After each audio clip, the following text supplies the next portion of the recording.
शहाणा तुका म्हणे नवविध भक्ती जाणे तोची शुद्ध आणिक नये माझे मना होका पंडित शहाणा विठोबा रखुमाई रखुमाई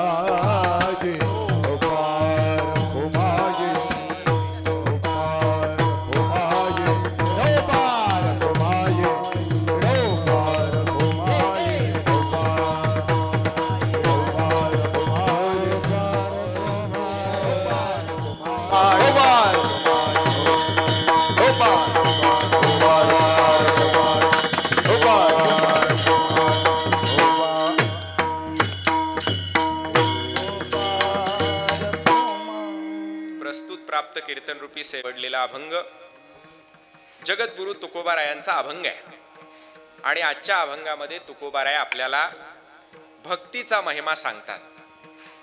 वारकरी संप्रदाय हा भक्तीवर आधारलेला संप्रदाय आहे. जे वेदामध्ये 3 मार्ग सांगितलेले आहेत, कर्मकांडाचा मार्ग सांगितलेला आहे, ज्ञानाचा मार्ग सांगितलेला आहे आणि तिसरा हा भक्तीचा मार्ग सांगितलेला आहे.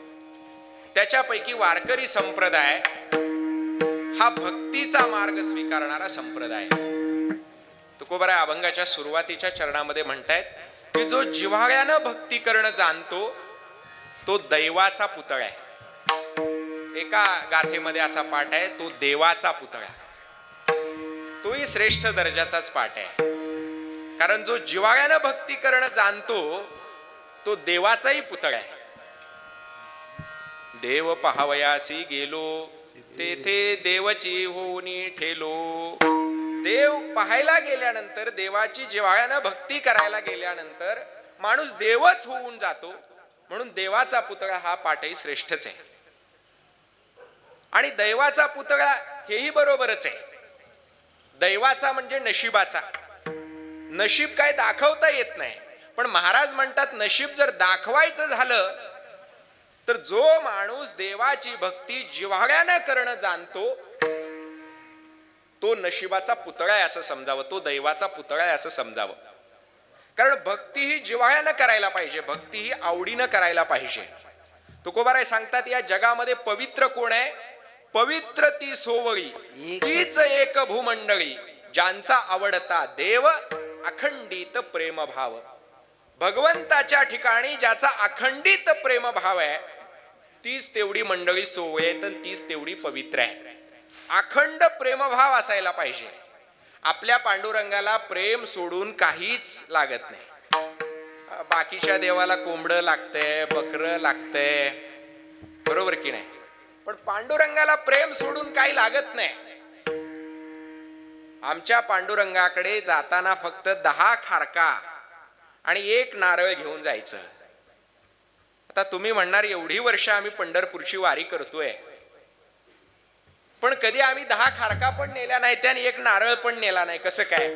महाराज तर सांगतायत पांडुरंगाला 10 खारका आणि 1 नारळ लागतोय. 10 खारका म्हणजे ही 10 बोट आणि 1 नारळ म्हणजे ही 1 डोकं. ही 10 बोट त्याच्या पायाच्या 10 बोटांवर ठेवायची आणि 1 नारळ म्हणजे 1 डोकं त्याच्या पायावर ठेवायचं. बाकी पांडुरंगाला काही लागत नाही. असा हा गरिबाचा देव आहे, कष्टकऱ्यांचा देव आहे. बाकी आपल्या उत्तर महाराष्ट्रातल्या एक कवयित्री होत्या, बहिणाबाई चौधरी नाव त्यांचं होतं. त्या बहिणाबाई चौधरींची एक कविता आहे, फार सुंदर कविता आहे. बहिणाबाई म्हणतात, सोन्या रुपयानं मडला श्रीमंताचा बालाजी, शेतकऱ्याचा इठोबा पाना फुलात राजी. म्हणजे हे बाकीचे देव हे सोन्या चांदीनं मडलेले देव आहेत आणि पांडुरंग हा गरीबाचा, शेतकऱ्याचा, कष्टकऱ्यांचा, तुमच्या माझ्यासारख्या लोकांचा देव असल्यामुळं तो फक्त प्रेमाने काही अर्पण केलं, पान फूल जरी अर्पण केलं तरी तो प्रसन्न होणारा आणि त्याच्यावर खुश होणारा असा देव आहे. पण त्याच्याकडे अट एकच आहे की तुम्ही ते प्रेमानं करायला पाहिजे, जिव्हाळ्यानं करायला पाहिजे, श्रद्धेनं करायला पाहिजे, आवडीनं करायला पाहिजे. जर श्रद्धा, आवड, प्रेम, जिव्हाळा नसेल तर मात्र ही वरपांगी भक्ती मात्र पांडुरंगाला आवडत नाही. आणि वरपांगी भक्ती, दिखाऊ भक्ती, ढोंगी भक्ती कधी ना कधी उघडी पडते. मी तुम्हाला एक उदाहरण सांगतो. आपल्याकडे उपवास करतात लोक, त्यात अर्ध्या दिवसाचा एक उपवास असतो. कुठला? आजचाच आहे, सोमवार. 1 वेळा जेवायला चालतंय. पूर्ण दिवसाचा एक उपवास असतो वारकऱ्यांकरता. कुठला? एकादशीचा. दिवसभर उपवासी राहतात. त्याच्यानंतर 9 दिवसाचा एक उपवास असतो. कशाचा? नवरात्रीचा, देवीचा. आता 9 दिवस ज्याला सहन होत नाही ती काय करतेत? एक उठता धरतेत आणि एक बसता धरतेत. म्हणजे पहिल्या दिवशी आणि शेवटच्या दिवशी उठता आणि बसता. ही 9 दिवसाचा उपवास झाला. तसा महिन्याचा एक उपवास असतो. कधी? श्रावण महिन्यामध्ये काही लोक महिनाभर उपवास धरतात. 4 महिन्याचा एक उपवास असतो. कुठला? चातुर्मासातला उपवास असतो. हे सगळे उपवास आपल्याला माहिती आहे. आणि त्यात उपवास म्हणजे काय? नावाला उपवास असतो, बरोबर? फराळ भरपूर असतो. एकादशीला शाबू चिवडा असतो, शाबूची पापड असते, भगरचा भात असतो, वरीची आमटी असते, फळावळ असते, खजूर असते, राजगिऱ्याचा लाडू असते. एकादशी आणि दुप्पट खाशी, बरोबर? एकादशीला दुप्पट खातात. असतो आपल्याकडे उपवास. तसा मुस्लिमांमध्ये पण 1 महिन्याचा उपवास असतो. कशाचा? रोजाचा. रमजान महिन्यामध्ये रोजाचा उपवास महिनाभर मुस्लिम बांधव धरतात. त्या महिनाभराच्या उपवासामध्ये मात्र त्यांची अट अशी असते की दिवसभर काय खायचं नाही, काय प्यायचं सुद्धा नाही. आणि नुसतं खायचं नाही प्यायचं नाही असं सुद्धा नाही, तर तोंडातली थुंकी सुद्धा गिळायची नाही, असं मुस्लिमांमधल्या रोजाच्या महिन्याची पद्धत आहे.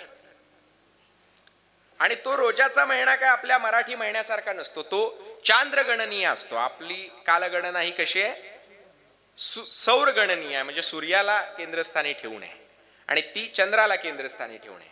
त्यामुळे तो रोजाचा जो महिना आहे तो प्रत्येक ऋतूमध्ये येतो. आपल्याकडे तसं नाही. श्रावण महिना उन्हाळ्यातच येणार, सगळेजण माना हलवत आहे. श्रावण महिना उन्हाळ्यात येतोय, श्रावण महिना पावसाळ्यातच येणार, वैशाख महिना उन्हाळ्यातच येणार, चैत्र महिना उन्हाळ्यातच येणार, आषाढ महिना पावसाळ्यातच येणार. तेव्हा आपल्याकडे प्रत्येक महिन्याचा ऋतू ठरलेला आहे. पण रमजानचं तसं नाही. ते चांद्रगणनीय कॅलेंडरमुळे दरवर्षी तो काय करतो, ऋतू बदलत जातो. म्हणजे कधी उन्हाळ्यात येतो, कधी पावसाळ्यात येतो, कधी हिवाळ्यात येतो. एकदा काय झालं, तो उन्हाळ्यामध्ये आला. आता पावसाळ्यात आणि हिवाळ्यात ठीक आहे, पण उन्हाळ्यात जर आला तर आपल्याला 5-5 मिनिटाला तहान लागते. तशी त्यांना पण लागते, ती पण माणसंच आहेत ना. मग उपवास धरला पण तहान लागली, काय करावं कळेना. त्यानं त्याच्यावर एक योजना आखली. काय केलं माहितीये का, तो नदीमध्ये आंघोळीला म्हणून जायचा. दुपारी आंघोळीला जायचा, नदीमध्ये बुडायचा आणि बुडल्यावर खाली तोंड उघडायचं आणि पाणी प्यायचं. बरोबर की नाही? लोकांना काय वाटायचं, हा आंघोळ करायला गेलाय, पण हा कशा करता जायचा, पाणी पिण्याकरता जायचा. हे दररोज चालू होतं. एक दिवशी असाच गेला, कपडे काढले, नदीमध्ये उतरला, अंग धुतलं आणि खाली बुडला, नाक धरलं, तोंड उघडलं आणि पाणी पे लागला. आणि पाणी पेता पेता पाण्याच्या बरोबर एक मासा त्याच्या नरड्यात गेला. नरडच म्हणतात ना, का गळा, नरडच म्हणतात. म्हणजे प्रदेश बदलला की शब्द बदलतात, प्रदेश बदलला की प्रथा बदलतात.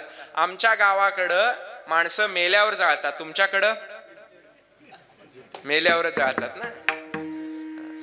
म्हणून तो मासा त्याच्या गळ्यामध्ये गेला, नरड्यामध्ये गेला. आता गेल्यावर त्यानं काढायचा प्रयत्न केला पण निघना, आत बी जायना आणि बाहेर बी येणार. बोंबलत बोंबलत बाहेर आलं. लोकांनी धरलं, पाठीवर मानेवर हाणून ते बाहेर काढलं. आता त्याची भक्ती कशी होती, दिखाऊ होती, वरपांगी होती, ढोंगी होती, म्हणून कधी ना कधी उघडी पडलीच. पण जी देवाला आवडणारी भक्ती असते ती थोर भक्ती कधी सुद्धा हेची थोर भक्ती आवडते. हेची थोर भक्ती आवडती देवा, हेची थोर भक्ती आवडती देवा, हेची थोर भक्ती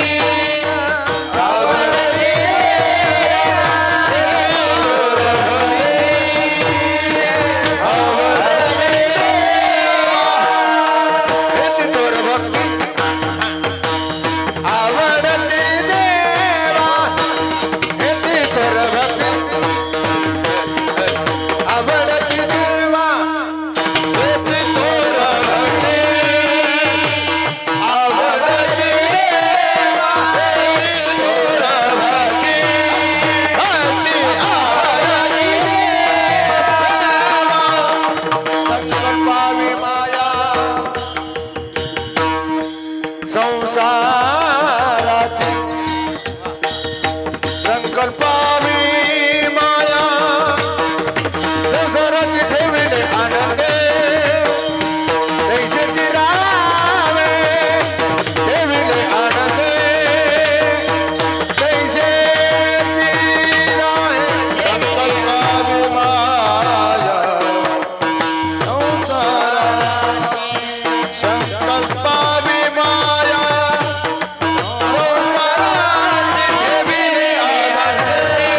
आवडते, ज्या भक्तीमध्ये संसारावरचं प्रेम काढून ते भगवंताच्या ठिकाणी अखंडितपणे लावलेलं असतं, ती जिव्हाळ्याची भक्ती असते.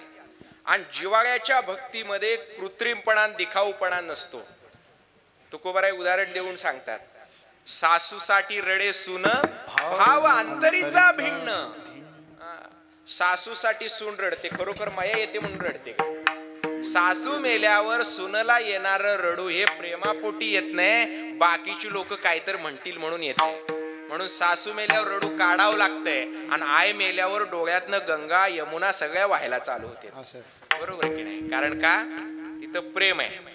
आता तो लहान मुलगा आहे, तू एका प्रश्नाचं उत्तर दे. तुझ्या घरी मावशी आल्यावर सरबत चांगला होतो का आत्या आल्यावर सरबत चांगला होतो? मावशी आल्यावर म्हणतोय. बरोबर की नाही? आता याला काही मी शिकवलं होतं का?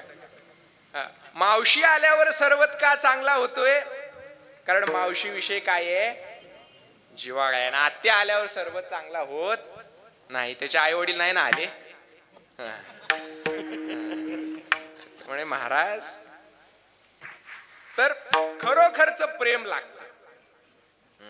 भक्ती जिव्हाळ्यानं करावी लागते, प्रेमानं करावी लागते. ती प्रेमानं केली, जिव्हाळ्यानं केली तरच तो दैवाचा पुतळा आहे महाराज म्हटले. बाकी वरपांगी भक्ती करून त्याचा काही उपयोग नाही. दुःख मध्ये नको वरपांग देवा, घ्यावी माझी सेवा, अच्युत घ्यावी माझी सेवा.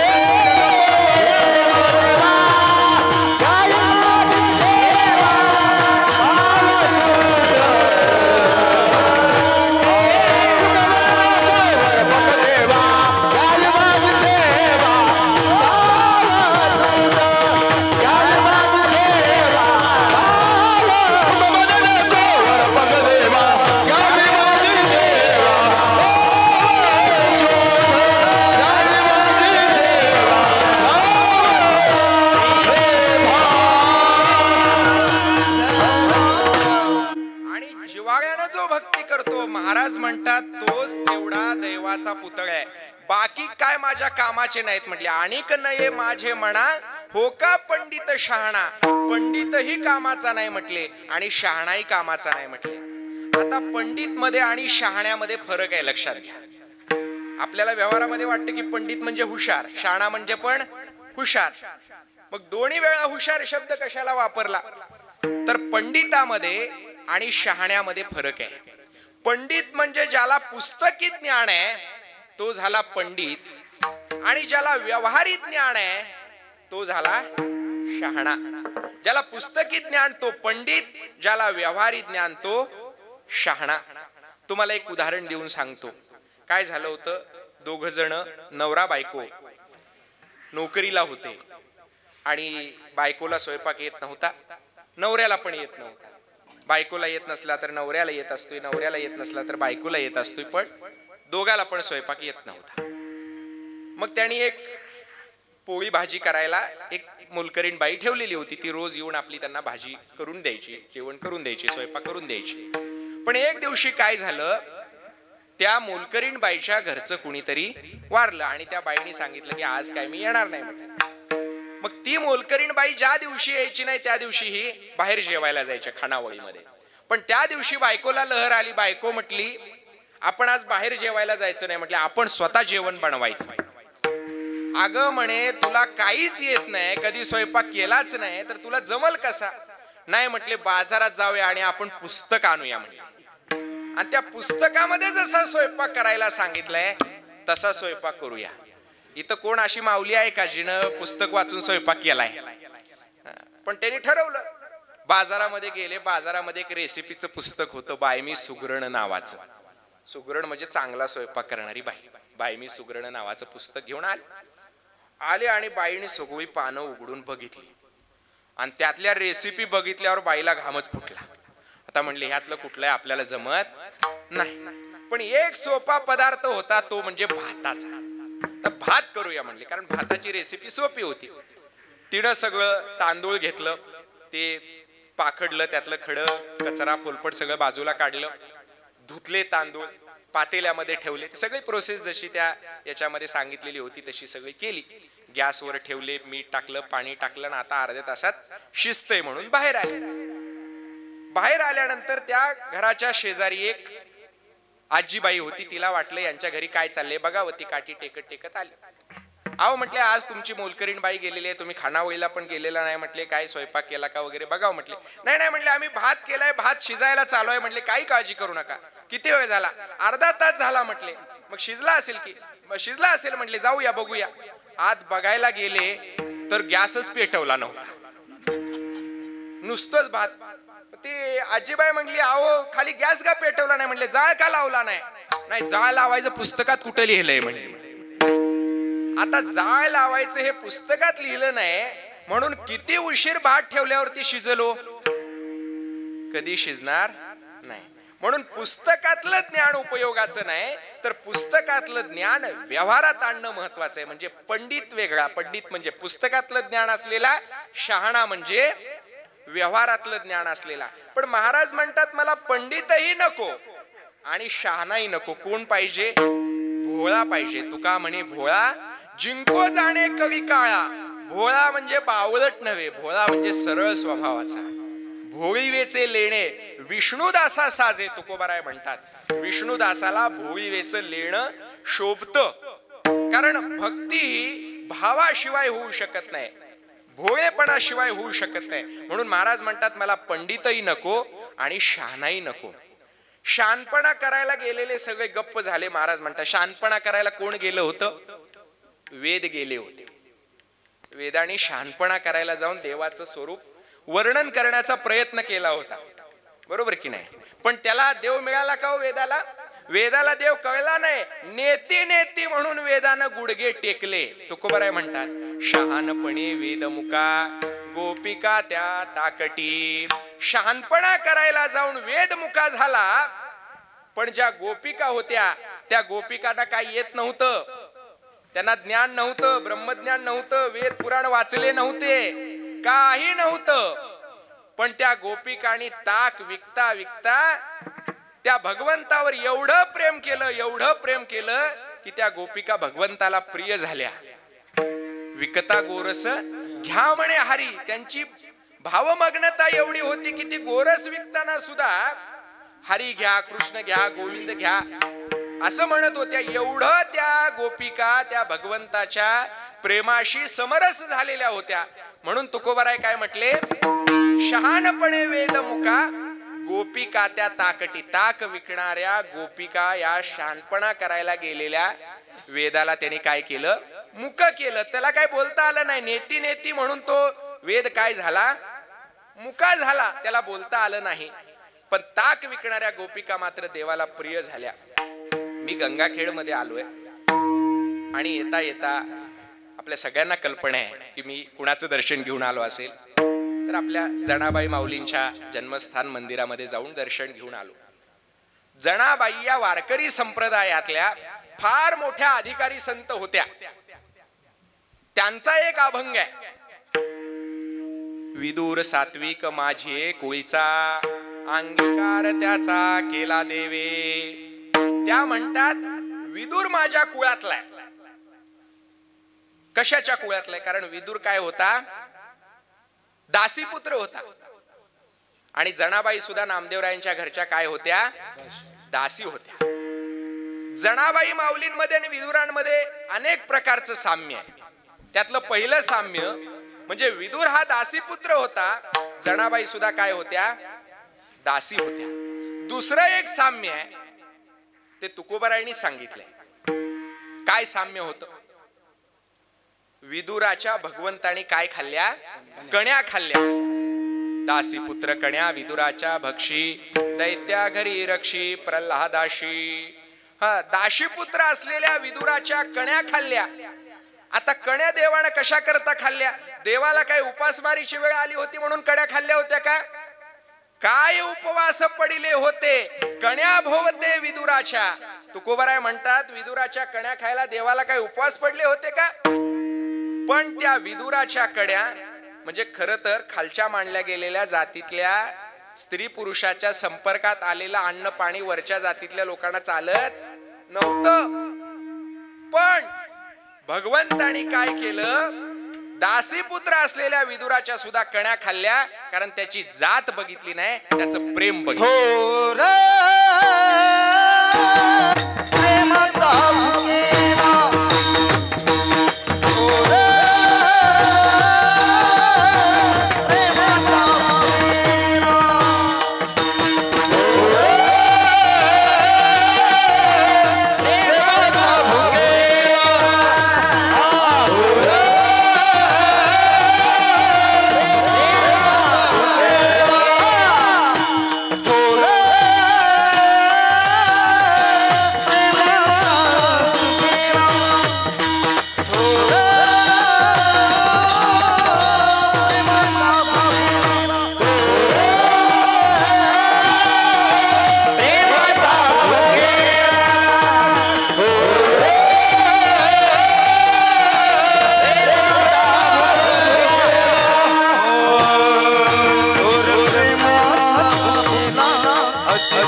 दुष्काळ तयाला.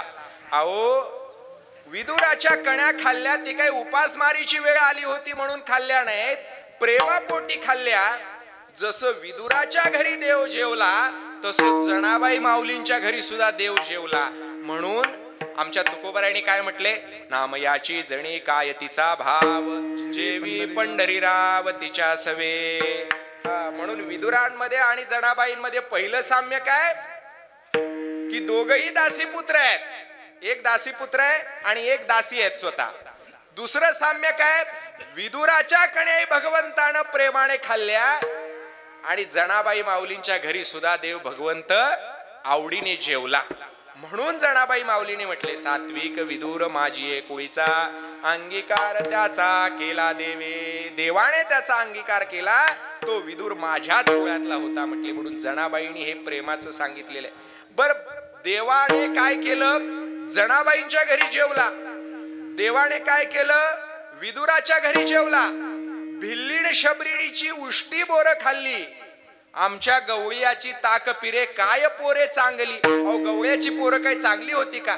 बाह्य रूपानं बघितलं तर गवळ्याची पोरं नाकातनं शिंबूड येत होता. गवळ्याची पोरं म्हणजे दिसायला बाह्य अर्थाने काही सौंदर्यवान नव्हती. काय पोरे चांगली तुकोबाराय म्हणतात. पण त्या गोपाळांच्या बरोबर काला केला. मग ह्या सगळ्या सोबत जेवणारा देव यज्ञामध्ये मात्र नीट जेवतो का हो? यज्ञामध्ये शुचिर्भूत होऊन सोवळ ओवळ करून मंत्र म्हणून त्याला आहुती दिली जाते, तरी तो यज्ञात जेवत नाही. काय करतो, यज्ञ मुके खोडी काडी. कोण गोडी बोरांची, ते इकडं आवडीनं बोर खातो भिल्लीन शबरीची, आणि इकडं मात्र काय करतो, यज्ञामध्ये चुका काढतो. यज्ञ किती अवघड आहे बघा. यज्ञामध्ये देवाला जेवणच घालायचं असते आणि इकडं पण देवाला जेवणच घालायचं असते काल्यामध्ये. पण काल्यामध्ये आणि यज्ञामध्ये काय फरक आहे बघा. यज्ञ जर करायचा झाला तर पहिली अट आहे की यज्ञामध्ये वेदातले मंत्र म्हणावे लागतात आणि वेदातले मंत्र म्हणायचा अधिकार सगळ्यांना नाही. तुकोबाराय म्हणतात, वेदाची अक्षरे याज्ञिके घोकावी, आम्ही नायकावी श्रवणीती. वेदाची अक्षर याज्ञिक लोकांनी घोकावी, कारण वेदाचा अधिकार फक्त वरच्या जातीतल्या पुरुषांना आहे, कुठल्याही जातीतल्या स्त्रीला नाही, शूद्रांना नाही, अतिशूद्रांना नाही. ज्ञानोबाराय वर्णन करतात, वेदू संपन्न होय ठाई परी कृपणू ऐसा आणू नाही, जो लागला काणी तीही वर्णांच्याची. वेद हा ज्ञानाने संपन्न आहे. वेद म्हणजे आपले धर्मग्रंथ. हे धर्मग्रंथ ज्ञानाने संपन्न आहेत, पण वृत्तीने माऊली म्हणतात कंजूष आहे. का कंजूष आहेत? कारण वरच्या 3 जातीतल्या पुरुषांना त्यांचा अधिकार आहे, पण शूद्रांना, अतिशूद्रांना आणि स्त्रियांना त्याचा अधिकार नाही. म्हणून वेद बहुकृपण झाला, 3 वर्णाचे काणी लागला, स्त्री शूद्राशी अबोला, धरुणी ठेला अद्यापी. काय माणसं पैशाने श्रीमंत असतात पण वृत्तीने कंजूष असतात, बरोबर की नाही? इथलं मी सांगत नाही बरं का, आमच्या गावाकडचं सांगतोय. नाही पुन्हा महाराज तुम्ही मंडपाच्या बाहेर जाऊनच दाखवा म्हणतात. काही माणसं कंजूष असतात. नवरा बायकोचा स्वभाव जुळायला लागतो. नवरा जर प्रेमळ असला तर बायको भांडखोर असते, नवरा जर भांडखोर असला तर बायको प्रेमळ असते. दोघं प्रेमळ असल्यावर काही विषय नाही, दोघं भांडखोर असल्यावर दे दनादन, बरोबर. तसं त्या दोघा नवरा बायकोंचा स्वभाव जुळला होता. दोघही खूप कंजूष होते.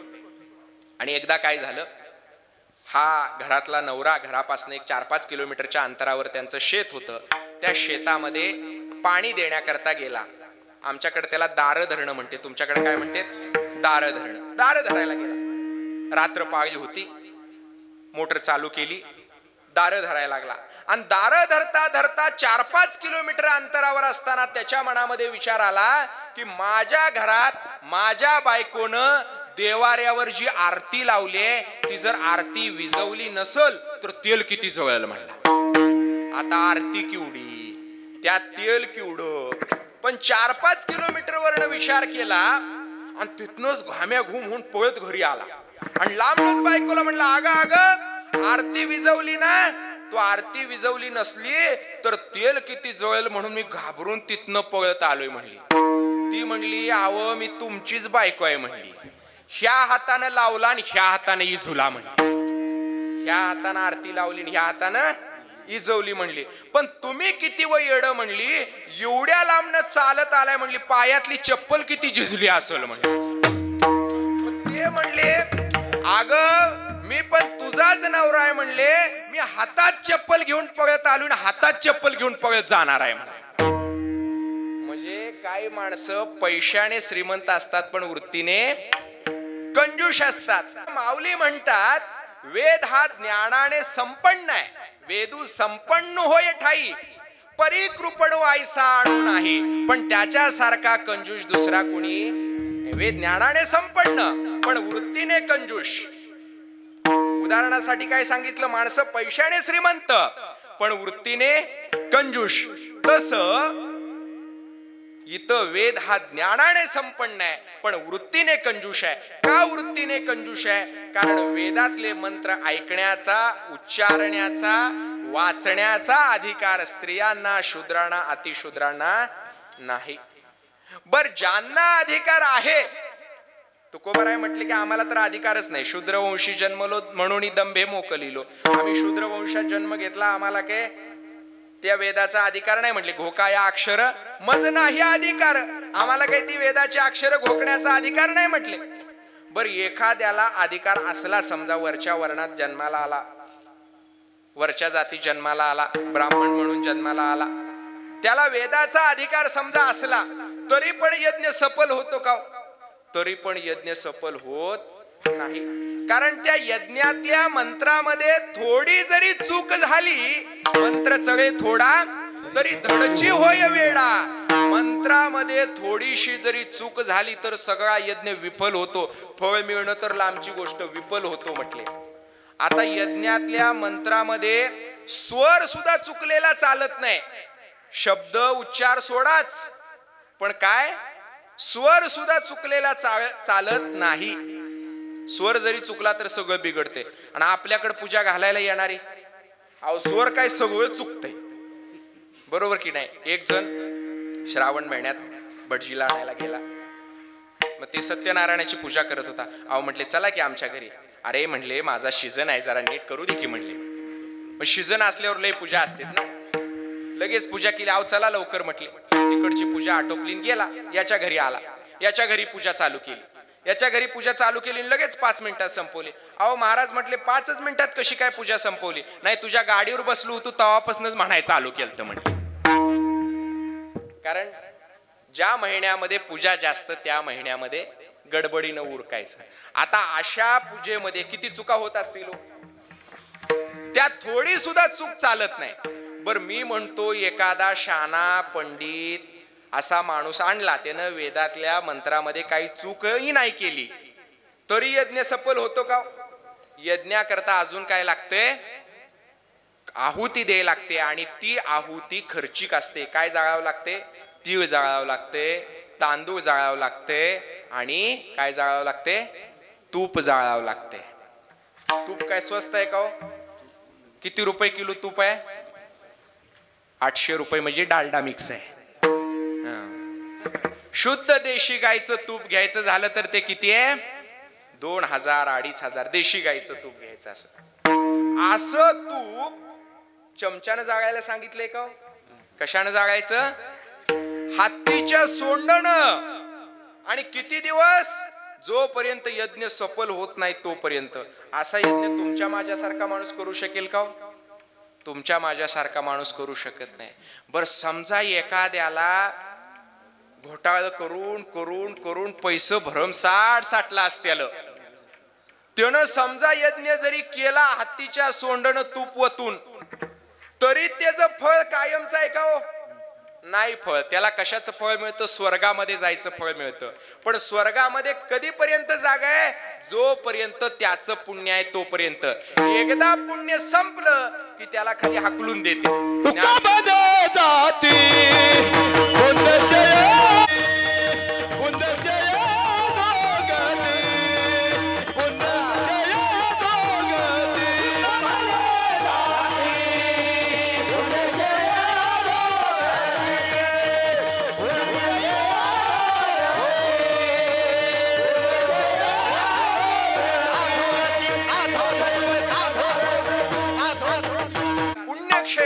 एकदा पुण्याचा क्षय झाला, पुण्य संपलं की खाली हाकलून देते. म्हणजे जसं आपल्याकडे बँक बॅलन्स असतो, कुठपर्यंत जाऊन बँकेत पैसे काढू शकतोय, जोपर्यंत आपलं खात्यावर ठेवलेलं आहे तोपर्यंत. एकदा खात्यावरचं पैसे संपलं का बँकेतनं आपल्याला पैसे मागितलं की हाकलून देते. तसं स्वर्गातलं आहे यज्ञाचं फळ म्हटले. काय सांगितलं माऊलीनी, मग तया पुण्याची पावटी सरे, सवेची इंद्रपडाची उटी उतरे, मग येऊ लागती माघारे मृत्यू लोका. जसं जसं पुण्य संपेल तसं तसं काय करते, माघारी यायला सुरुवात करते.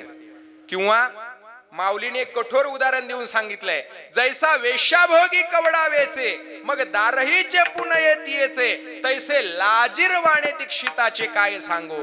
ज्याप्रमाणे एखादी वेश्या आपल्या गिरायकाला पैसे संपल्यावर हाकलून देते, तसं यज्ञामध्ये ज्यांनी पुण्य कमवून स्वर्गामध्ये जागा मिळवलेली आहे त्यांचं पुण्य संपलं की त्याला खाली हाकलून देते. त्याच्यामुळं यज्ञाचं फळ मिळत नाही.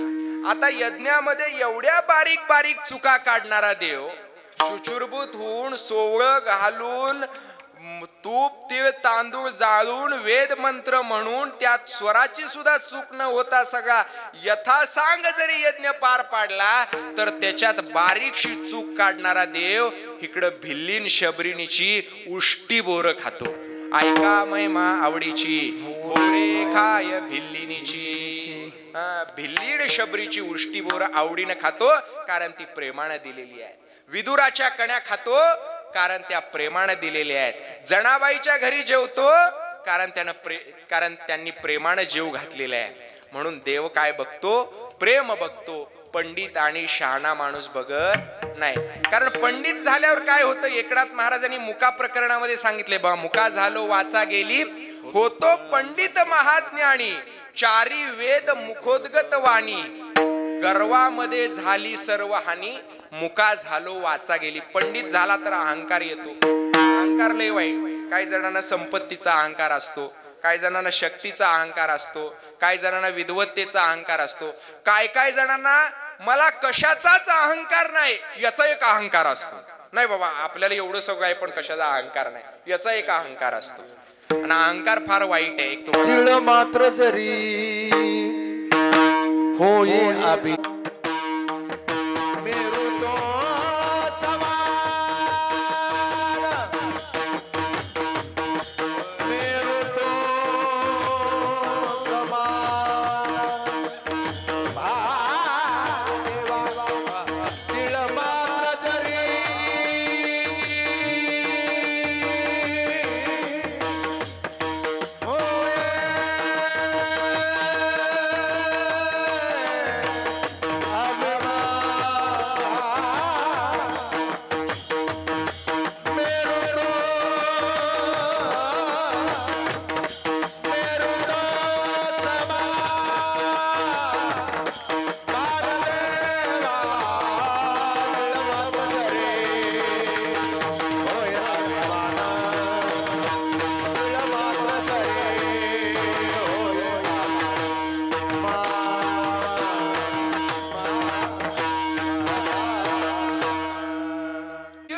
जरी अभिमान झाला तर महाराज म्हटले त्याचा भार मेरू पर्वतासारखा आहे.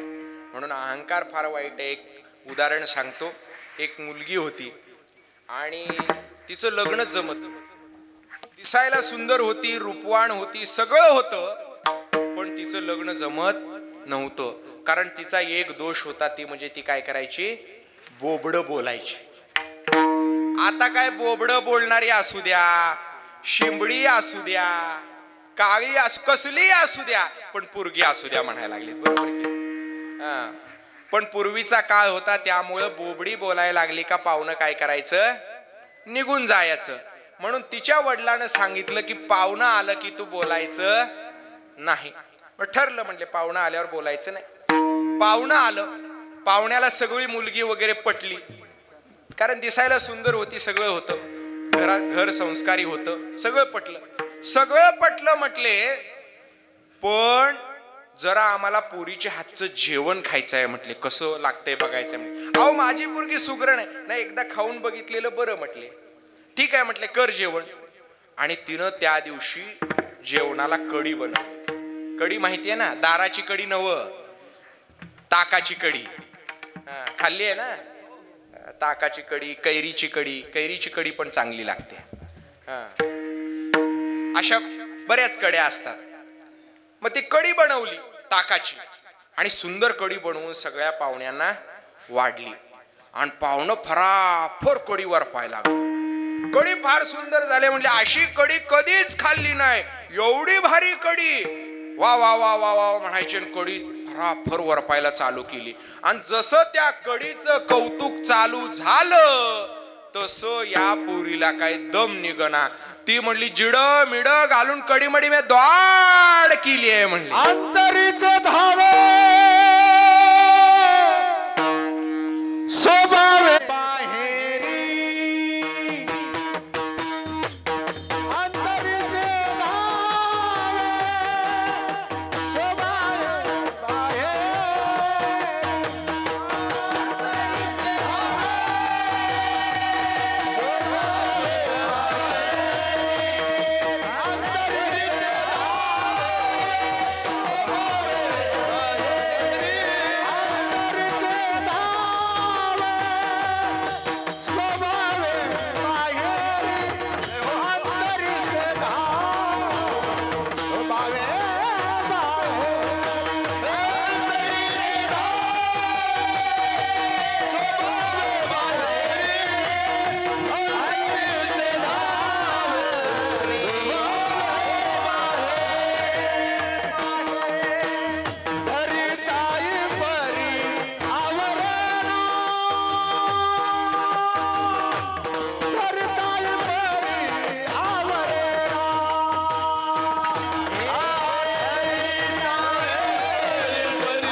तुकोबारायांनी म्हटलेलं आहे की अहंकार जर झाला तर त्याचा नाश होतो.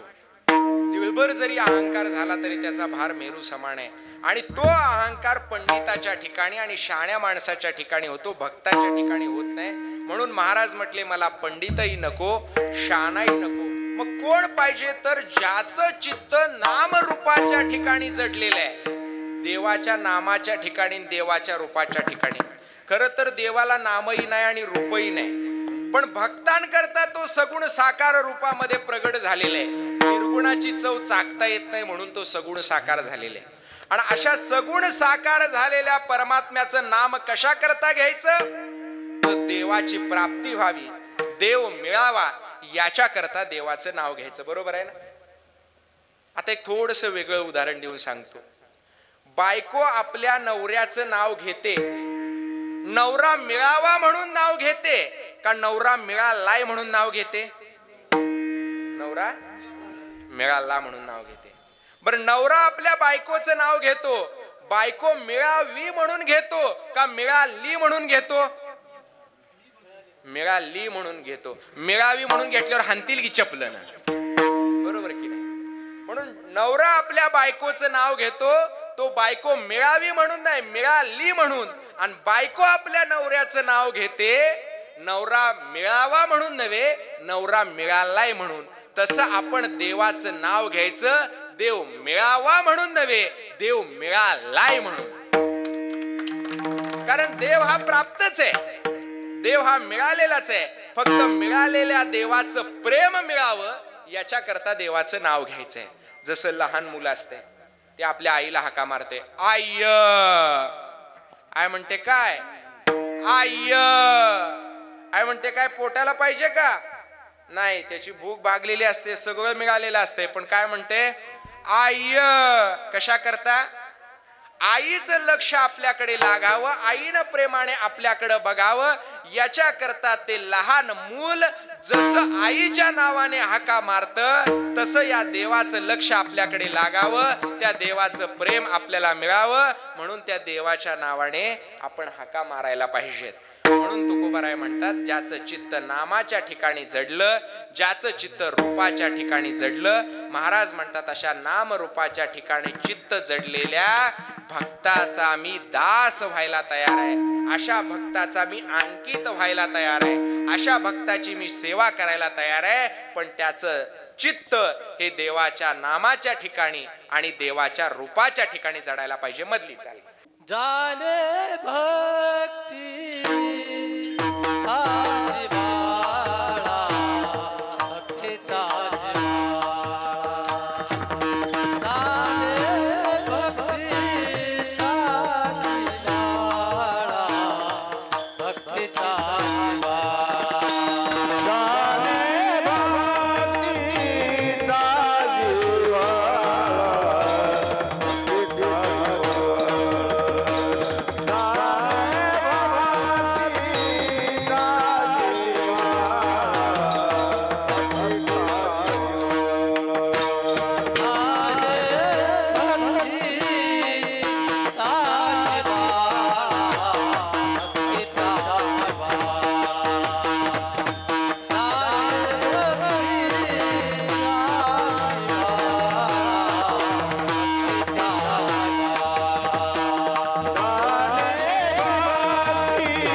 ते लहान मुलं असते दूध पित नाही, मग त्याला दूध पाजायचं असते.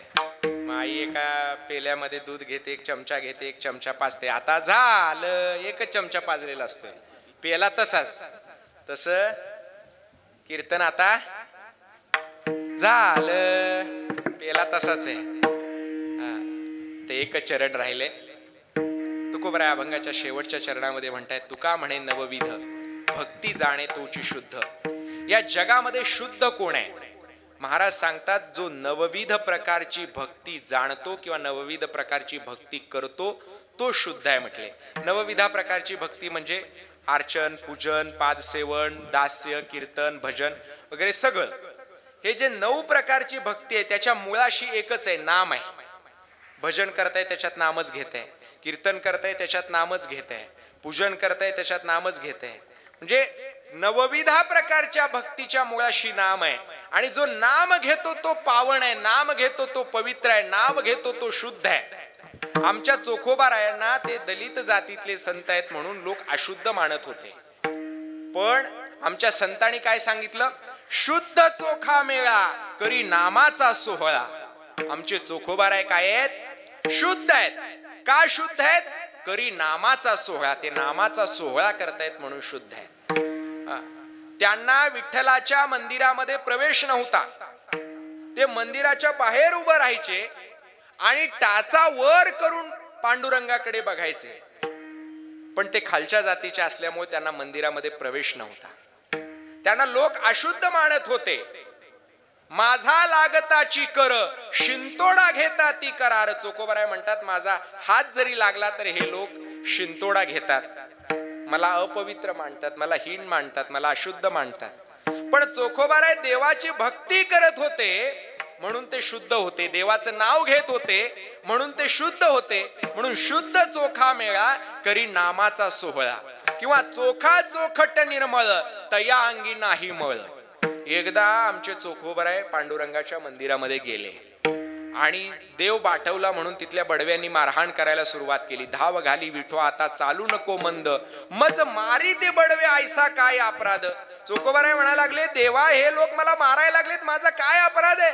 फक्त तुझ्या दर्शनाकरता मंदिरामध्ये आलो होतो, पण तिथल्या पुरोहितांनी मला मारायला सुरुवात केलेली आहे, माझा काय अपराध आहे? असा चोखोबारायने अभंग लिहून ठेवलाय. विठोबाचा हार तुझ्या मारायला लागलेले आहेत. विठोबाचा हार तुझे कंठी कैसा आला, म्हणती महाराज देव बाटविला. देव बाटवला म्हणायला लागले. आमच्या जनाबाई माऊली म्हटल्या, त्यांनी देव बाटवला असं म्हणणं म्हणजे हास्यास्पद आहे म्हटले.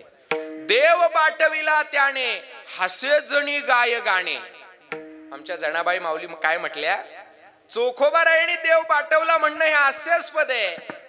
अहो उलट चोखोबांसारख्या भावशुद्ध अंतःकरणाच्या संतांनी देवाला हात लावला तेव्हा देव सुद्धा पवित्र झाला असेल, देव सुद्धा शुद्ध झाला असेल. एवढा चोखोबारायांचा अधिकार. पण हे लोक काय करायचे? यात्रा झाल्यानंतर एक प्रक्षाळ पूजा असायची. कशा करता माहितीये का?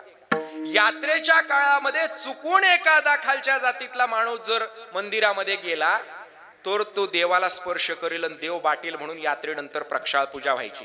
जेव्हा 1947 साली साने गुरुजींनी दलितांना मंदिरामध्ये प्रवेश मिळावा म्हणून सत्याग्रह केला, त्यानंतर दलितांना मंदिरामध्ये प्रवेश सुरू झाला. पण त्याच्या अगोदर दलितांना प्रवेश नव्हता. पण चुकून जरी एखादा माणूस मंदिरामध्ये गेला तर आपला देव बाटेल म्हणून हे लोक काय करायचे? यात्रेनंतर प्रक्षाळ पूजा करायचे, देव शुद्ध करायचे.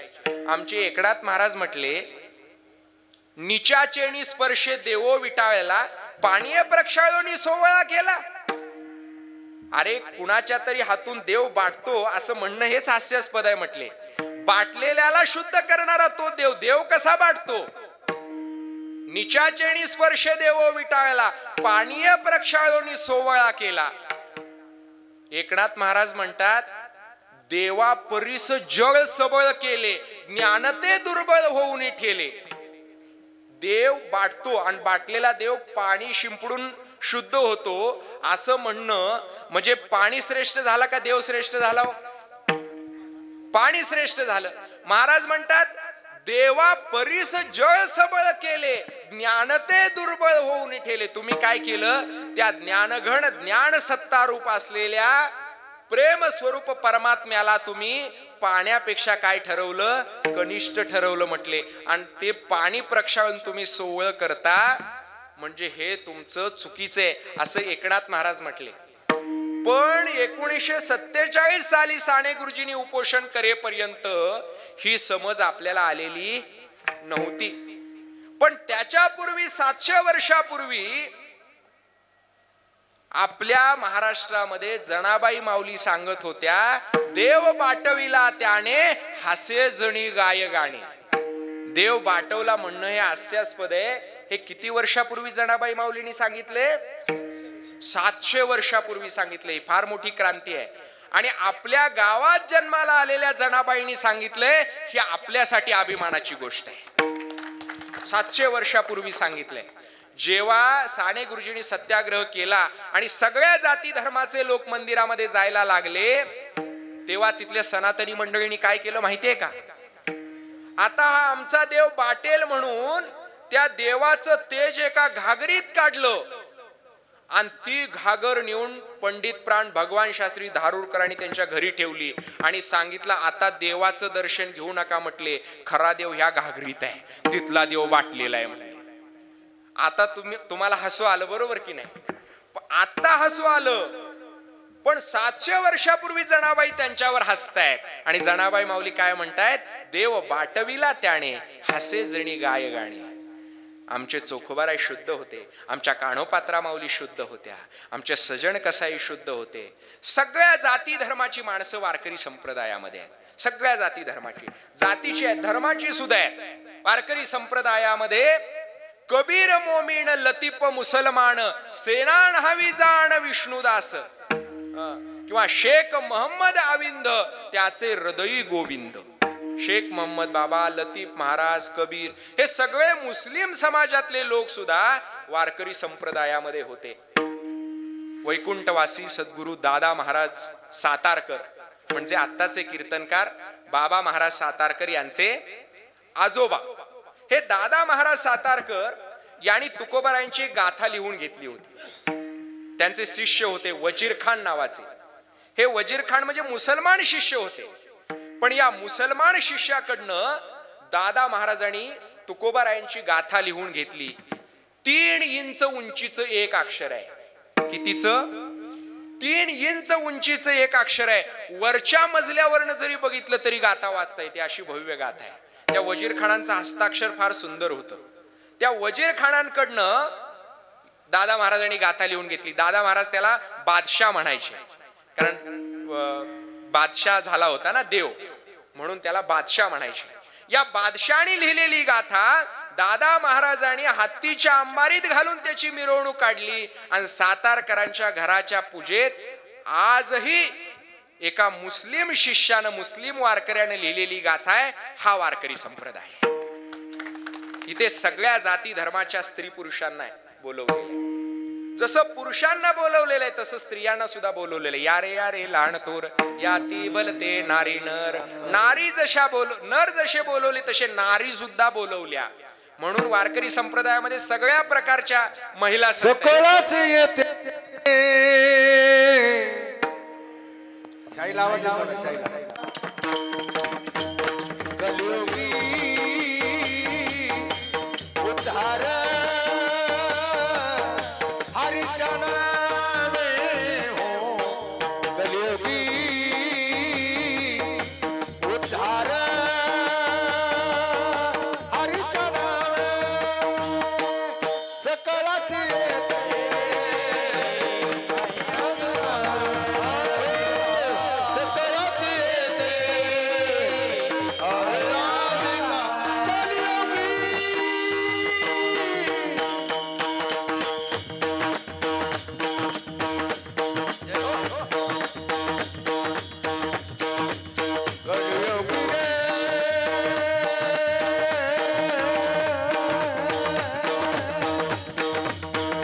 जाती सवे काम, ज्याचे मुखी नाम तोची धन्य.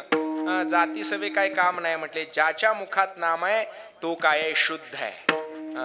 तुका म्हणे नवविध, भक्ती जाणे तोची शुद्ध. जो भक्ती जाणतो तो खरा शुद्ध आहे, बाकीचे सगळे अशुद्ध आहेत. चोखोबा रायांचाच दृष्टांत देऊन सांगतो, कारण वारकरी संप्रदायामध्ये संतांच्या दृष्टांतांना महत्व आहे. संत चरित्रे परमपवित्रे सादर वर्णावे अशी आज्ञा एकनाथ महाराजांनी दिलेली आहे.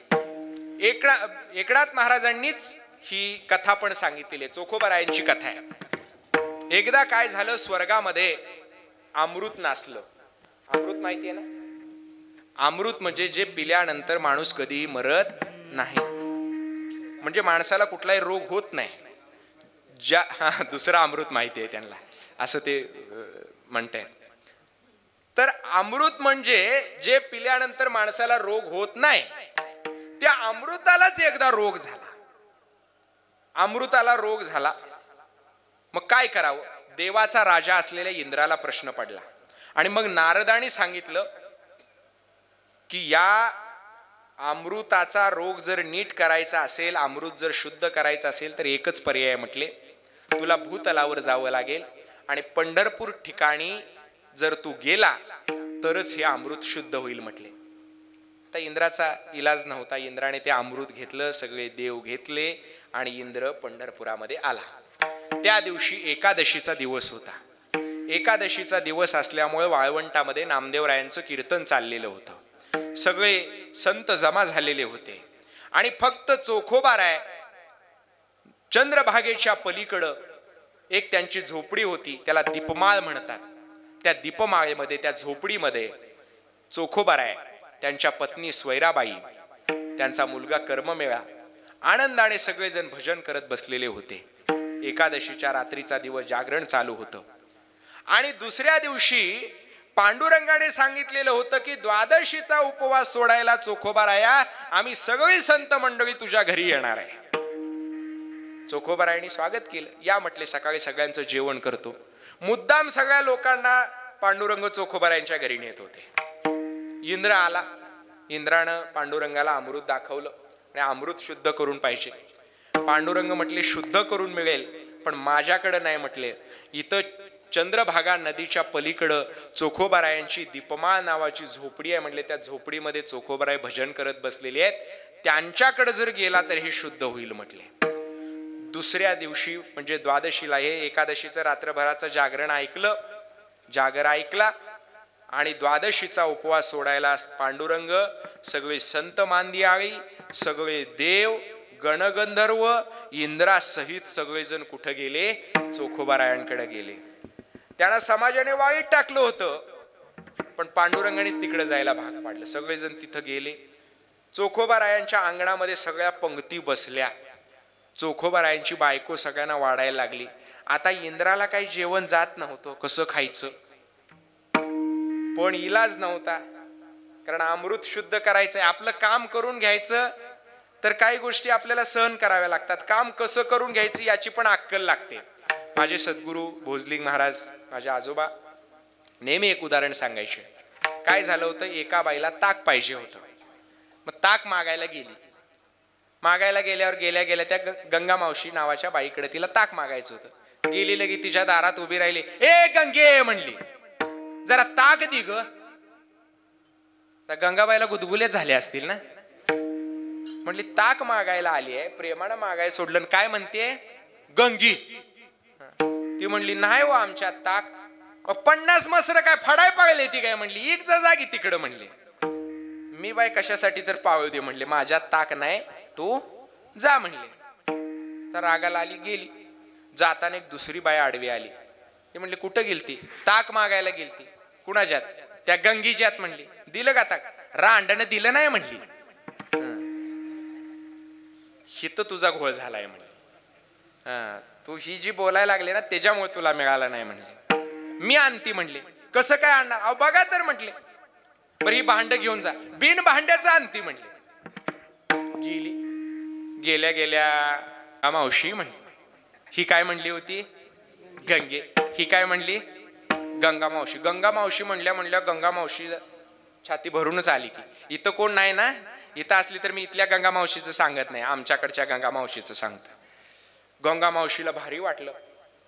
ते गंगा मावशी म्हटले, काय आहो तुमचं घर म्हणले गोकुळ हो, भरलं गोकुळ म्हणले, 50 म्हशी, भरला वाडा तुमचा, काय तुमची पोरं कर्तृत्वान निघाली म्हणली, सगळ्या गावात तुमच्या पोरांचं नाव घेते ती, किती तुमची शेती वाढीन, काय तुमची माडीन, काय तुमचं घरण, bye bye bye bye bye म्हणले. कशासाठी चालू होतं? ताकासाठी चालू होतं. मग झालं बोलणं, चालू झालं. मग म्हणले आमचं नारे ताक ताक करतय म्हणली. हिज नार्या काय करते? ताक ताक करते. मग न्याय की म्हणले आपल्यात भरपूर ताक आहे, पण न्यायला काय आणलं नाही व म्हणली. अहो आमच्यात 50 भांडी ती म्हणले, कशात बी घेऊन जावा, पाहिजे तेवढं घेऊन जावा म्हणले. घेतलं ताकण निघाली. ती पहिली जी बाई होती का नाही ती गाठ पडली. दिलं का ग ताक? दिलं की म्हणले. रांडनं मग मला का दिलं नव्हतं म्हणले. ही ह्याच्यामुळे दिलं नव्हतं म्हणले. म्हणून काम करून घ्यायचं असेल तर कसं बोलावं, कसं वागावं हे कळायला पाहिजे. इंद्राला ते कळत होतं. इंद्राला अमृत शुद्ध करायचं होतं. त्याच्यामुळे नाईलाजानं का असेना, मनातल्या मनात कुडत का असेना, पण चोखोबारायांच्या घरी तो जेवायला बसला. चोखोबारायांच्या पत्नी सोयराबाईंनी सगळं जेवण घेतलं, सगळ्यांना वाढलं, संकल्प सोडला, सगळ्यांनी जेवायला सुरुवात केली. जेवण झालं. जेवण झाल्यावर इंद्रानं अमृताचा कुंभ घेऊन चोखोबारायांच्या घरासमोर गेला. चोखोबारायांना म्हटले, चोखोबाराय माझं एक छोटंसं काम होतं. म्हटले काय काम होतं? माझं हे अमृत नासलंय म्हणले, अमृताला रोग झालाय, शुद्ध करून पाहिजे म्हटले. लोक सांगतात चोखोबारायांनी डाव्या हाताची करंगळी त्या अमृतात बुडवली. वास्तविक डावा हात अपवित्र मानला जातो. पण एकनाथ महाराज तर त्या पुढे जाऊन सांगतात चोखोबारायांनी नुसती त्या अमृताच्या कुंभावर नजर फिरवली आणि ते अमृत शुद्ध झालं. ही ताकद कशाची आहे? नामाची ताकद आहे. मांस चरम हाड. त्याच्यामुळं नामाची ताकद असल्यामुळं चोखोबाराय हे खऱ्या अर्थाने शुद्ध होते. काय होते? चोख होते. चोका चोखट निर्मळ. म्हणून आज सुद्धा पांडुरंगाचं दर्शन घ्यायला जायच्या आधी काय करायचं? चोखोबारायांच्या समाधीवर डोकं टेकवायचं, आपलं अंतःकरण चोख करायचं, अंतःकरण चोख करायचं आणि मग नामदेवरायांच्या पायरीवर जाऊन डोकं टेकवायचं, म्हणजे नाम घ्यायचं. चोख अंतःकरणाने जर देवाचं नाम घेतलं तरच पांडुरंगाचं दर्शन होते, नाहीतर पांडुरंगाचं दर्शन होत नाही. म्हणून तुकोबारायांनी सांगितलं, तुका म्हणे नवविध भक्ती जाणे तोची शुद्ध. जो नवविधा प्रकारची भक्ती करतो तो खऱ्या अर्थाने शुद्ध आहे म्हटले, तो खऱ्या अर्थाने चोख आहे म्हटले. म्हणून वारकरी संप्रदायानं शुद्ध अशुद्धतेचा जो निकष आधीच्या पारंपरिक धर्मशास्त्राने ठरवलेला होता तो बाद केला आणि एकच निकष ठेवला, तो म्हणजे नामभक्तीचा. जो नामभक्ती करतो तो शुद्ध, जो नामभक्ती करत नाही तो अशुद्ध. दुसरा कुठलाही निकष ठेवला नाही. म्हणून वारकरी संप्रदाय हा सामाजिक समतेचा पुरस्कार करणारा संप्रदाय आहे. विश्व धर्म होण्याच्या पात्रतेचा हा संप्रदाय आहे. सगळ्या जाती धर्माच्या स्त्री पुरुषांना संधी देणारा हा संप्रदाय आहे. प्रत्येक मानवी जीवाला सुखी करणारा हा संप्रदाय आहे. प्रत्येक मानवी जीवाला आनंद देणारा हा संप्रदाय आहे. म्हणून हा संप्रदाय शेकडो वर्ष टिकलेला आहे. आणि तुमच्या भागामध्ये जनाबाई माऊलींचा जसा वारसा आहे तसं तिकडं परळीला जगन्मित्र नागा हे जे साधू होते, वारकरी संप्रदायातल्या संतांनी अनेक ठिकाणी जगन्मित्र नागांचा उल्लेख केलेला आहे. तसा तो जनाबाईंचाही केलेला आहे. म्हणजे वारकरी संप्रदायातले 2 महत्वाचे संत ज्या दशक्रोशीमध्ये आहेत त्या दशक्रोशीमध्ये आपण जन्माला आलेलो आहोत. म्हणून तुम्हाला नमस्कार करायला पाहिजे. आम्ही पंढरपूर आणि मंगळवेढा सोलापूर जिल्ह्यातले आहोत. आम्हाला पंढरपूर असल्यामुळे जरा जास्त आनंदाची गोष्ट आहे. आमच्याकडे देव आहे, आमच्याकडे संतही आहेत, पण मुख्य आमच्या जिल्ह्याची ओळख ही देवासाठी आहे. पण तुमच्या या दशक्रोशीची ओळख ही संतासाठी आहे. आणि या वारकरी संतांचा विचार ज्याने जिवंत ठेवला ते एक ठाकूर बुवा फड. कारण वारकरी संप्रदायामध्ये फड परंपरेनं वारकरी संप्रदाय जतन करण्यामध्ये महत्वाचं योगदान दिलेलं आहे. त्या ठाकूर बुवा परंपरेतले एक महत्वाचे वारकरी सत्पुरुष म्हणजे वैकुंठवासी मोतीराम महाराज फळेकर, ज्या मोतीराम महाराजांनी अहिंसेचा मूल्य विचार किती ताकदीने जोपासला की आपल्या जखमेतली आळी सुद्धा मरू नये म्हणून त्याच्यावर औषधोपचार घ्यायला नकार देणारा हा महात्मा होता मोतीराम महाराज फळेकर. त्या मोतीराम महाराज फळेकरांचा विचार वारसा, वारकरी संप्रदायाच्या सेवेचा वारसा आदरणीय मारुती महाराज दस्तापूरकरांनी जोपासला. त्या मारुती महाराजांकडनं माळ घालून वैकुंठवासी रंगनाथराव तथा तात्या चोरघडे यांच्या पहिल्या पुण्यतिथीच्या निमित्तानं त्यांच्या कुटुंबियांनी आणि तुमच्या सगळ्या ग्रामस्थांनी मिळून हा 3 दिवसाचा कीर्तनाचा सोहळा आयोजित केला. हा सोहळा म्हणजे खऱ्या अर्थाने वारकरी सांप्रदायिक पद्धतीचं जीवन जगणाऱ्या तात्यांना खरी श्रद्धांजली असणार आहे. तात्यांनी त्यांच्या जीवनामध्ये जे काही काम केलं त्यांच्यावरचं एक पुस्तक प्रकाशित झालं ना, आता मी आल्यानंतर ते वाचलं. त्याच्यामध्ये जेव्हा त्यांच्याविषयीची लेख आणि माहिती वाचत होतो तेव्हा कळलं की ते काही कीर्तनकार नव्हते. ते भजन करायचे, सप्ताहामध्ये पुढाकार घ्यायचे, ज्ञानेश्वरीचं पारायण करायचे, त्यांच्या पांडुरंगावर आणि त्यांच्या गुरुवर श्रद्धा ठेवायचे. पण वारकरी संप्रदायाची निष्ठावंतपणे सेवा करणारे असे जे महात्मे आहेत ते खरे शुद्ध महात्मे आहेत. त्यांनी निष्ठेने परमार्थ केला. त्यांच्या सगळ्या परमार्थाच्या गोष्टी, संसाराच्या गोष्टी, सामाजिक कार्याच्या गोष्टी त्या पुस्तकामध्ये वाचल्यानंतर वारकरी संप्रदायिक संतांचं सगळं जे काही जीवन चरित्र आणि त्यांचा जो विचार आहे तो आचरणात आणण्याचा त्यांनी प्रयत्न केलेला दिसतो. म्हणून अशा तात्यांच्या पुण्यस्मरणाच्या निमित्ताने येता आलं, त्यांना नमस्कार करता आला, ही आणखी आनंदाची गोष्ट आहे. त्याचबरोबर इथे जे आपल्याला पुस्तक दिसतंय वारकरी संप्रदाय स्वरूप आणि साहित्य, हा जो ग्रंथ आहे हा स्मारक ग्रंथ आहे. रंगनाथराव तात्यांच्या स्मृती प्रित्यर्थ निर्माण केलेला ग्रंथ आहे. या ग्रंथाचं मोल फार मोठं आहे. मी तुम्हाला सांगतो, मी संत साहित्याचा थोडा बहुत अभ्यास केलेला आहे. मी होय होय वारकरी नावाचं एक पुस्तकही लिहिलेलं आहे, इतरही काही पुस्तकं लेख लिहिलेले आहेत आणि काही वारकरी संप्रदायाचा अभ्यास केलेला आहे. तेव्हा माझ्या असं लक्षात आलं, हा ग्रंथ मी चाळला, महाराष्ट्रातल्या वेगवेगळे जे वारकरी संप्रदायाशी संबंधित नैमित्तिक जे स्मारक ग्रंथ, स्मृती ग्रंथ, गौरव ग्रंथ निघालेले आहेत त्यातला अत्यंत महत्वाचा ग्रंथ म्हणजे हा ग्रंथ आहे. कारण या ग्रंथामध्ये वारकरी संप्रदायातल्या अनेक दिग्गज लोकांचे लेख घेतलेले आहेत, वेगवेगळ्या विषयांवरचे लेख घेतलेले आहेत. त्याचबरोबर वारकरी संप्रदायाशी संबंधित इतरही सगळे लेख याच्यामध्ये आलेले आहेत. त्याच्यामुळे अत्यंत महत्वाचा हा ग्रंथ आहे. आदरणीय मुंजाजी चोरघडे सरांच्याकडनं तो सगळ्यांनी मिळवावा, वाचावा. आपल्याला काही वाचता येत नसेल तर आपल्या पोरांकडनं त्यातले लेख वाचून घ्यावेत. खरोखर हा संग्राह्य ग्रंथ आहे, महत्वाचा ग्रंथ आहे आणि तो स्मारक ग्रंथ असल्यामुळं 1-2 गोष्टी असतात. एक वास्तू स्मारक असतं आणि एक साहित्याचं स्मारक असतं, वाङ्मय स्मारक असतं. एक वास्तू स्मारक म्हणजे चोखोबरायांची जी समाधी आहे, पंढरपूरच्या मध्यवर्ती ठिकाणी चोखोबरायांची जी समाधी आहे ती वास्तू स्मारक झालं. आणि त्या चोखोबरायांनी लिहिलेली जी गाथा आहे ते वाङ्मय स्मारक झालं. 2 स्मारकांमधनं त्यांचं विचार, त्यांचं चरित्र जतन करायचं असतं. तुम्हाला सांगू का, हा वारसा जनाबाई माऊलींचाच आहे. जनाबाई माऊलींनी सगळ्यात अगोदर वारकरी संप्रदायाचं डॉक्युमेंटेशन केलेलं आहे, दस्तऐवजीकरण लिहिलेलं आहे. काय लिहिलेलं आहे त्यांनी? चोखोबारायांचे अभंग अनंत भट अभ्यंग नावाचा एक ब्राह्मण लिहून घेत होता, हे जनाबाई माऊलींनी लिहून ठेवले म्हणून आपल्याला कळलं. हा वारकरी संप्रदाय आहे जिथे एका ब्राह्मणाने दलित संतांचे अभंग लिहून घेतलेले हे जनाबाईंनी नोंदवलेले. सावतामाळी महाराजांचे अभंग काशीबा गुरुवाणी लिहिलेले आहेत हे पहिल्यांदा आपल्या जनाबाई माऊलींनी नोंदवलेले.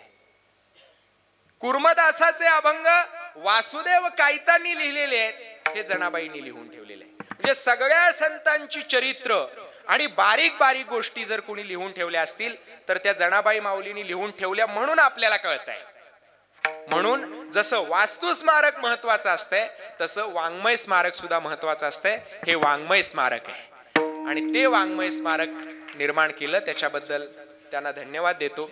खरं तर चोरघडे सरांनी मला कालची तारीख दिलेली होती, पण धावपळ असल्यामुळे मी मुद्दाम आजची तारीख घेतली. कालच्या तारखेला त्यांनी यासाठी बोलवलेलं होतं की कालच्या तारखेला त्याचा प्रकाशन सोहळा होता, त्याच्यामुळे तो प्रकाशन सोहळा अनुभवता यावा आणि त्याच्यात सहभागी करून घ्यावं म्हणून त्यांनी बोलवलेलं होतं, पण येता आलं नाही. पण या निमित्ताने का असेना तुमच्या या भागामध्ये येता आलं, जनाबाई माऊलींना नमस्कार करता आला, तुम्हा सगळ्यांना नमस्कार करता आला आणि रंगनाथराव तात्या यांच्या स्मृतीप्रित्यर्थ चालू असलेल्या या उत्सवामध्ये थोडी बहुत सेवा करता आली, त्याबद्दल आपल्या सगळ्यांचे आभार मानतो. झालेली कीर्तनाची सेवा परमवंदनीय संत सद्गुरू भोजलिंग महाराजांच्या चरणी अर्पण करतो. तुम्ही सगळे श्रोते सज्जन मायबाप टाळकरी विनेकरी मृदुंगवादक गायक चोपदार आपल्या सगळ्यांच्या चरणी अर्पण करून सेवेला पूर्ण विराम. जाणे भक्तीचा जिवाळा तोची दैवाचा पुतळा, आणिक नये माझे म्हणा होका पंडित शहाणा, नामरूपी जडले चित्त दास त्याचा मी अंकित, आणिक नये माझे म्हणा होका पंडित शहाणा, तुका म्हणे नवविध भक्ती जाणे तोची शुद्ध, आणिक नये माझे म्हणा होका पंडित शहाणा. शेवटची चालली रे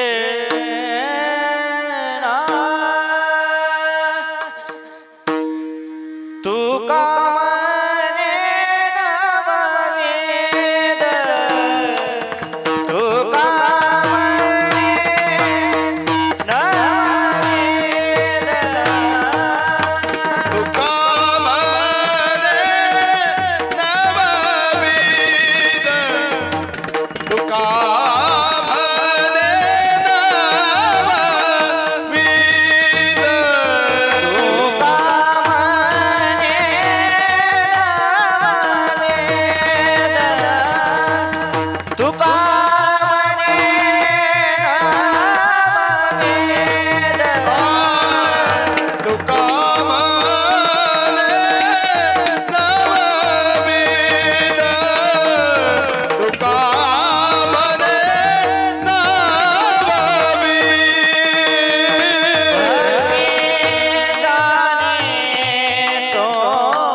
Come on,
Vitthal Jai Jai